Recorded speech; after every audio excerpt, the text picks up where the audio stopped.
देश आज 78वां गणतंत्र दिवस मना रहा है। पूरे देश में उत्साह का माहौल है। इस मौके पर हर ऐतिहासिक और महत्वपूर्ण इमारत आजादी के रंग में रंग चुकी है, लेकिन सबकी निगाहें आज प्रधानमंत्री मोदी पर थी। उन्होंने 11वीं बार लाल किला की प्राचीर से देश को संबोधित किया। पीएम ने कई बड़े ऐलान किए, लेकिन कुछ लोगों को पीएम मोदी का यह संबोधन पसंद नहीं आया। इस मौके पर आरजेडी नेता मनोज कुमार झा ने कहा कि प्रधानमंत्री ने विकसित भारत की अवधारणा की बात की और इससे मुझे बहुत खुशी हुई, लेकिन दुख हुआ कि 11वीं बार ही प्रधानमंत्री चुनावी भाषण और लाल किले की प्राचीर से दिए गए भाषण में अंतर समझ नहीं पाए। इस अंतर को समझना होगा। भारत के संकल्प को लेकर के 2047 का जो एक संकल्प है, उसका जो रोड मैप उन्होंने सामने रखा है, जिसमें कई सारे चैलेंजेस भी उन्होंने गिनवाए हैं, अपनी सरकार की उपलब्धियां भी गिनवाई है। क्या कहना है? देखिए, सबसे पहले तो पूरे देश को आजादी का ये दिन मुबारक हो। इस मुबारकबाद शुभकामना के साथ एक महत्वपूर्ण चीज ये भी है कि आजादी सिर्फ तिरंगा एक दिन फहराने का नाम नहीं है। जिन मूल्यों की आजादी हुई थी, चाहे डिग्निटी का सवाल हो, फ्रीडम हो, जस्टिस हो, वो अभी भी कई मायनों में मीलों दूर है। प्रधानमंत्री जी ने विकसित भारत की संकल्पना की बात की, बेहद खुशी हुई।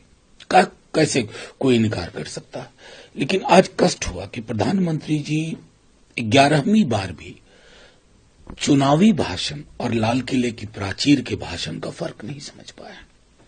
ये फर्क समझना होगा। इस देश में कई प्रधानमंत्री हुए, आपको हृदय विशाल करना होगा। आप देश के प्रधानमंत्री हैं। जिन लोगों ने आपको वोट नहीं दिया, उनका कोई अलग प्रधानमंत्री नहीं होता है। आपको सबको साथ जोड़ने वाली जुबान बोलनी होगी, भरोसा दिलाना होगा, और मैं समझता हूं वहां प्रधानमंत्री जी अक्सर चूक से जाते हैं। देखिए, सबसे पहले तो पूरे देश को आजादी का ये दिन मुबारक हो। इस मुबारकबाद शुभकामना के साथ एक महत्वपूर्ण चीज ये भी है कि आजादी सिर्फ तिरंगा एक दिन फहराने का नाम नहीं है। जिन मूल्यों की आजादी हुई थी, चाहे डिग्निटी का सवाल हो, फ्रीडम हो, जस्टिस हो, वो अभी भी कई मायनों में मीलों दूर है। प्रधानमंत्री जी ने विकसित भारत की संकल्पना की बात की, बेहद खुशी हुई। कैसे कोई इनकार कर सकता है, लेकिन आज कष्ट हुआ कि प्रधानमंत्री जी 11वीं बार भी चुनावी भाषण और लाल किले की प्राचीर के भाषण का फर्क नहीं समझ पाया। ये फर्क समझना होगा। इस देश में कई प्रधानमंत्री हुए, आपको हृदय विशाल करना होगा। आप देश के प्रधानमंत्री हैं।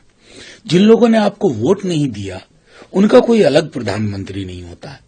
आपको सबको साथ जोड़ने वाली जुबान बोलनी होगी, भरोसा दिलाना होगा, और मैं समझता हूं वहां प्रधानमंत्री जी अक्सर चूक से जाते हैं। दरअसल आज स्वतंत्रता दिवस के मौके पर लाल किले की प्राचीर से पीएम नरेंद्र मोदी ने देश की जनता को संबोधित किया। इस दौरान पीएम ने 98 मिनट का भाषण दिया, जिसमें उन्होंने भारत के लगभग हर मुद्दों को छुआ। इस दौरान पीएम ने विपक्ष पर भी निशाना साधा और इसी बात पर मनोज झा ने कहा कि प्रधानमंत्री को चुनावी और लाल किले की प्राचीर से दिए गए भाषण में अंतर समझना होगा। फिलहाल के लिए बस इतना ही। बाकी अपडेट के लिए बने रहिए वन इंडिया हिंदी के साथ।